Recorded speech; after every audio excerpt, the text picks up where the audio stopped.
നമസ്കാരം. BMH doctor ചാറ്റിന്റെ പുതിയൊരു എപ്പിസോഡിലേക്ക് എല്ലാവർക്കും സ്വാഗതം.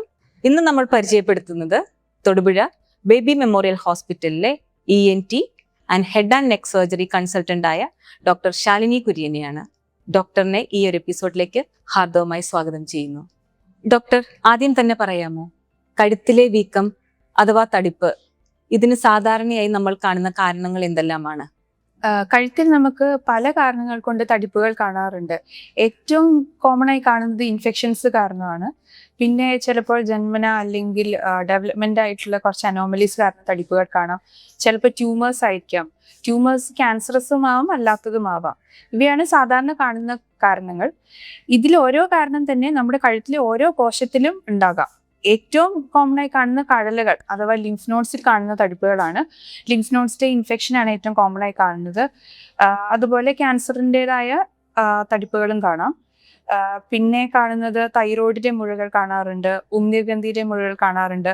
പിന്നെ കഴുത്തിലെ കോശങ്ങളായ മസില് അല്ലെങ്കിൽ എല്ലിന്ന് സ്കിന്നിന്നൊക്കെ തടിപ്പുകൾ കാണാൻ സാധിക്കും. ഇത്തരം വീക്കം വരുമ്പോൾ നമ്മൾ എപ്പോഴാണ് ഒരു ഡോക്ടറെ സമീപിക്കേണ്ടത്? സാധാരണ മരുന്നുകൾ കഴിച്ച് വീക്കം കുറയുന്നില്ലെങ്കിൽ ക്രമേണ അത് വലുതായി കൊണ്ടിരിക്കുകയാണ്, അല്ലെങ്കിൽ അതോടനുബന്ധിച്ച് മറ്റ് രോഗലക്ഷണങ്ങളുണ്ടെങ്കിൽ, അതായത് മൂക്കടപ്പ്, മൂക്കുന്ന് ചോര വരിക, ഭക്ഷണം ഇറക്കുമ്പോൾ തടസ്സം, വേദന, സൗണ്ടിലുള്ള വ്യത്യാസം, സംസാരിക്കാൻ ബുദ്ധിമുട്ട്, ശ്വാസം എടുക്കാൻ ബുദ്ധിമുട്ട്, വായിൽ പുണ്ണുകൾ എന്നീ ലക്ഷണങ്ങൾ ഉണ്ടെങ്കിൽ തീർച്ചയായും നമ്മൾ ശ്രദ്ധിക്കേണ്ടതാണ്. മറ്റു ലക്ഷണങ്ങൾ എന്ന് പറയുന്നത് വിട്ടുമാറാതെയുള്ള പനി, വെയിറ്റ് ലോസ് ഉണ്ടാവുക, വിശപ്പില്ലായ്മ എന്നിവയും ശ്രദ്ധിക്കേണ്ടതാണ്. ഇത് തന്നെ മുറുക്ക്, മദ്യപാനം, പുകവലി എന്നീ ദുശീലങ്ങളുള്ള മുതിർന്ന പുരുഷന്മാരാണെങ്കിൽ കൂടുതൽ ശ്രദ്ധിക്കേണ്ടതാണ്. ഒരു രോഗി ഇത്തരം വീക്കവുമായി വരുമ്പോൾ നിങ്ങൾ സാധാരണ നിർദ്ദേശിക്കുന്ന പരിശോധനകൾ എന്തെല്ലാമാണ്? അപ്പോൾ ഞാൻ പറഞ്ഞല്ലോ, പല കാരണങ്ങൾ കൊണ്ട് വരാം. അപ്പോൾ ഈ വീക്കം എവിടെയാണെന്നും അതുപോലെ അനുബന്ധ ലക്ഷണങ്ങൾ എന്താണെന്നും അനുസരിച്ചായിരിക്കും നമ്മൾ എന്ത് ടെസ്റ്റ് ആണെന്ന് മുന്നോട്ട് പോവുക. പലപ്പോഴും ഒരു അൾട്രാസൗണ്ട് സ്കാൻ ആയിരിക്കും ആദ്യം ചെയ്യുക. അതിലെ ഫൈൻഡിങ്സ് അനുസരിച്ചായിരിക്കും മുന്നോട്ട് പോവുക. ചിലപ്പോൾ നമുക്ക് കുത്തിയെടുത്ത് പരിശോധന വേണ്ടി വന്നേക്കാം, ചിലപ്പോൾ ബയോപ്സി വേണ്ടി വന്നേക്കാം, CT സ്കാൻ വേണ്ടി വന്നേക്കാം. ഇത് കഴലിൽ നിന്ന് വന്ന തടിപ്പാണെങ്കിൽ അതിൻ്റെ പ്രൈമറി എവിടെയാണെന്ന് കണ്ടുപിടിക്കാൻ ചിലപ്പോൾ എൻഡോസ്കോപ്പി വേണ്ടി വന്നേക്കാം. അങ്ങനെ എന്താണോ അസുഖം എന്നനുസരിച്ചിരിക്കും നമ്മൾ എന്ത് ടെസ്റ്റാണ് ചെയ്യുക. ഡോക്ടർ, പ്രത്യേകിച്ച് തൈറോയ്ഡ് ഗ്രന്ഥിയുമായി ബന്ധപ്പെട്ട വീക്കമാണെങ്കിൽ ഡോക്ടർ അതിനെ എങ്ങനെ വിലയിരുത്തുന്നു? തൈറോയ്ഡ് ഗ്രന്ഥിയുടെ തടിപ്പാണെങ്കിൽ നമ്മൾ ആദ്യം അൾട്രാസൗണ്ട് സ്കാൻ ചെയ്ത് നോക്കും. അതിന്റെ ഫലം അനുസരിച്ചിട്ടാണ് കുത്തിയെടുത്ത് പരിശോധന അഥവാ FNAC വേണമെന്ന് നമ്മൾ തീരുമാനിക്കുന്നത്. പക്ഷെ പലപ്പോഴും നമ്മൾ കാണുന്നത് രോഗികൾ ബ്ലഡിൽ തൈറോയ്ഡ് ഹോർമോൺ ലെവൽ ടെസ്റ്റ് ചെയ്തിട്ട് അതിൽ നോർമൽ ആണെന്ന് കാണുമ്പോൾ തടിപ്പുകൾ വേറെ ടെസ്റ്റ് ചെയ്യാറില്ല. അത് പലപ്പോഴും വിട്ടുപോകുന്ന ഒരു കാര്യമാണ്. അത് ശ്രദ്ധിക്കേണ്ടതാണ്. തടിപ്പിന് എപ്പോഴും സ്കാനാണ് നമ്മൾ ആദ്യം ചെയ്ത് നോക്കേണ്ടത്. ഇത്തരം പ്രശ്നങ്ങൾക്ക് നമ്മൾക്ക് ലഭ്യമായ ചികിത്സാ മാർഗങ്ങൾ എന്തെല്ലാമാണ്? ഞാൻ പറഞ്ഞതുപോലെ ആദ്യം എന്ത് കാരണം കൊണ്ടാണ് കഴുത്തിൽ തടിപ്പുണ്ടായതെന്ന് കണ്ടുപിടിച്ച് അതിനെ അപേക്ഷിച്ചിരിക്കും എന്തായിരിക്കും ട്രീറ്റ്മെന്റ് എന്നുള്ളത്. ഏറ്റവും കോമൺ ആയി ഞാൻ പറഞ്ഞല്ലോ, കഴുത്തിലെ കഴലുകളിലെ ഇൻഫെക്ഷൻ ആണ് കാണുന്നത്.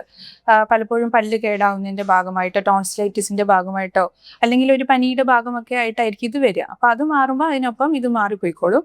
മാറിയില്ലെങ്കിൽ നമ്മൾ കൂടുതൽ ടെസ്റ്റുകൾ ചെയ്ത് നോക്കണം. ചിലപ്പോൾ TBയുടെ ഭാഗമാവാം, അപ്പൊ അതിന്റെ ട്രീറ്റ്മെന്റ് എടുക്കേണ്ടി വരും. കുത്തിയെടുത്ത് പരിശോധന അല്ലെങ്കിൽ കഴല നീക്കം ചെയ്ത് നമുക്ക് ടെസ്റ്റ് ചെയ്ത് നോക്കേണ്ടി വന്നേക്കാം. അങ്ങനെയുള്ളപ്പോൾ അതിന്റെ എന്താണ് കാരണം എന്ന് കണ്ടുപിടിച്ചിട്ടാണ് നമ്മൾ ട്രീറ്റ്മെന്റിലോട്ട് പോവുക. കഴലുകളെ തടിപ്പ് ക്യാൻസർ കാരണമാവാം, കഴലുകളിലെ ക്യാൻസറായ ലിംഫോമ ആവാം. അങ്ങനെയെങ്കിൽ ട്രീറ്റ്മെന്റ് കീമോ അങ്ങനെയായിരിക്കും. അതേസമയം വേറെ ഏതെങ്കിലും സ്ഥലത്തെ ക്യാൻസറിന്റെ സ്പ്രെഡ് ആയിട്ട് കഴുത്തിലെ കഴലുകളായിട്ട് ചിലപ്പോൾ കാണാറുണ്ട്.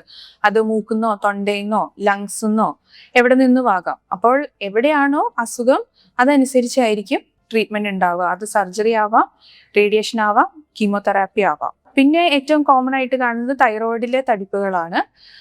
അത് നമ്മൾ അൾട്രാസൗണ്ട് ചെയ്ത് FNAC കണ്ട് കുഴപ്പമില്ല എന്ന് കണ്ടാൽ ഒരു പക്ഷേ നമുക്കത് ഇടയ്ക്കൊന്ന് ഫോളോ അപ്പ് ചെയ്താൽ മതി, ഇടയ്ക്ക് സ്കാൻ ചെയ്തുകൊണ്ടിരുന്നാൽ മതി.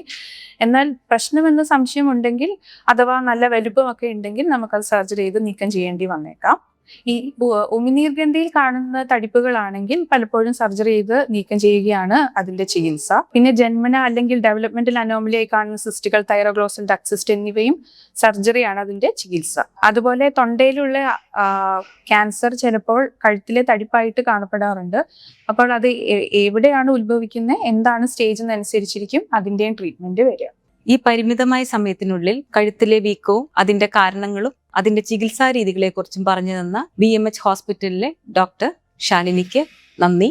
ഇനി പ്രേക്ഷകരോടാണ് പറയാനുള്ളത്, അസുഖങ്ങൾ വന്നാൽ വീട്ടിൽ വച്ചുകൊണ്ടിരിക്കാതെ എത്രയും പെട്ടെന്ന് ഒരു ഡോക്ടറിനെ കൺസൾട്ട് ചെയ്യുക. Prevention is better than cure എന്നാണല്ലോ. വീണ്ടും ഒരു എപ്പിസോഡിൽ കാണുന്നതുവരെ this is Manju signing of.